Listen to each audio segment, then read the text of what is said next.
लोग थे उनको भी अपने साथ लेकर आ गए, लेके ही नहीं आए हैं, उनको मंत्रियां भी बना दिए हैं। तो ऐसे हालात के अंदर ये स्वाभाविक था कि जिन्होंने ये नारा दिया था कि अब की बार 400 पार, तो उन्हें ये यकीन हुआ कि भैया जनता तो मुझसे कह रही है कि काम बताओ करके। तो जब काम दिखाने के लिए कुछ नहीं था तो फिर आ गए कि मंगलसूत्र खींचा जाएगा, घुसपैठियों को दिया जाएगा करके। तो ऐसे मुद्दे जो आम जनता से ताल्लुक़ नहीं रखते हैं। मेरी कॉन्स्टिट्यूएंसी के लोग कहते हैं कि मुझे पानी दीजिएगा करके, और मैं जब उन्हें कह रहा हूँ कि साहब इन्हें पानी दीजिए तो वो कहते हैं कि नहीं मंगलसूत्र चोरा जाएगा और घुसपैठियों को दिया जाएगा करके। लोग कहते हैं सड़क दीजिए, रोजगार दीजिए, नौजवानों के लिए आप क्या स्कीम्स लेके आने वाले हैं, किसानों के लिए आप क्या करने वाले। इन मुद्दों के ऊपर चुनाव होना चाहिए। आपके सामने कैंडिडेट कौन, आपके सामने मुख्य कैंडिडेट कौन आपको लगता है कि जिस तरह से संदीपन बुमरे कैबिनेट मंत्री है, उन्हें मैदान में उतारा गया है, वो आपके सामने मुख्य प्रतिद्वंदी है या फिर सीनियर लीडर है, 4 बार चुनाव जीत? देखिए, चंद्रकांत खैरे साहब ट्राइड एंड टेस्टेड है। यहाँ की शहर की और ज़िले की जनता ने उन्हें कई साल तक उन्हें आजमाया है। अब वो दोबारा मैदान में आए हैं और ये कह रहे हैं कि मेरा आखिरी इलेक्शन है, मुझे दे दो करके। उसमें देखिए, आपका आखिरी इलेक्शन हो सकता है, लेकिन ये ज़िले के 5 साल का सवाल है। 5 साल के अंदर ये ज़िले ने कहाँ जाना चाहिए, ये डिस्ट्रिक्ट ने कहाँ जाना चाहिए। सिर्फ आपके ऊपर तरस खा के कि नहीं मेरा आखिरी इलेक्शन है करके, कोई 5 साल है तो अपने ज़िले को पीछे नहीं छोड़ सकता है करके। दूसरे मंत्री जो है उन्होंने अपने एफिडेविट के अंदर बताया है कि उन्होंने इस शहर के अंदर, इस ज़िले के अंदर क्या क्या काम किए हैं।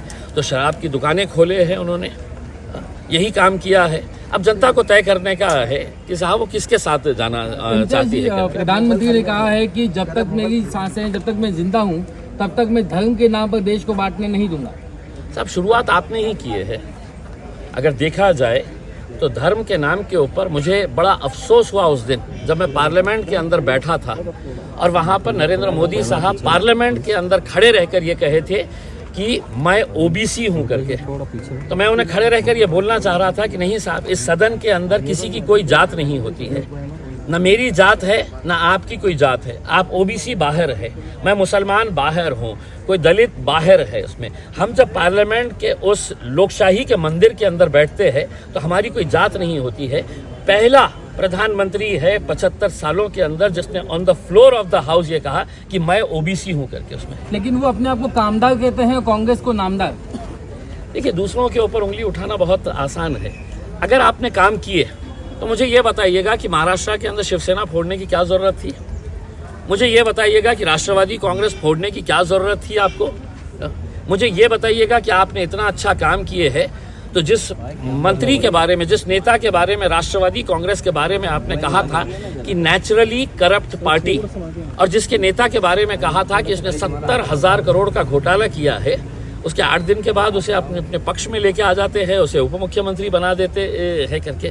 तो देखिए, आप जनता को इतना बेवकूफ मत समझिएगा। उसमें चुनाव में औरंगजेब फिर से जिंदा हो गया, इसका फायदा किसको पहुंचेगा? देखिए, क्या है कि अब ऐसे बातों के ऊपर कोई ध्यान नहीं देता है। इसमें फजूल के मुद्दों के ऊपर कोई बहुत ज्यादा ये नहीं करता है, क्योंकि हर आदमी को ये चाहिए कि यार मेरे घर में पानी आ रहा है क्या नहीं, मेरे घर के सामने की रोड बनी हुई है क्या नहीं। यहाँ पर वोट डाइवर्जन होने के चांसेस है, लेकिन खुद ओवैसी साहब ने कहा कि मुझे यहाँ पे जो है दफना दिया जाए, ये जमीन से मुझे जो है खास रिश्ता है। तो उन्होंने क्या गलत किया है? आप मरने के बाद कहाँ वो होना चाहिए, आपका अंतिम संस्कार कहाँ होना चाहिए, आप तय करेंगे ना। उन्होंने क्या बोले हैं? उन्होंने क्या बोले हैं?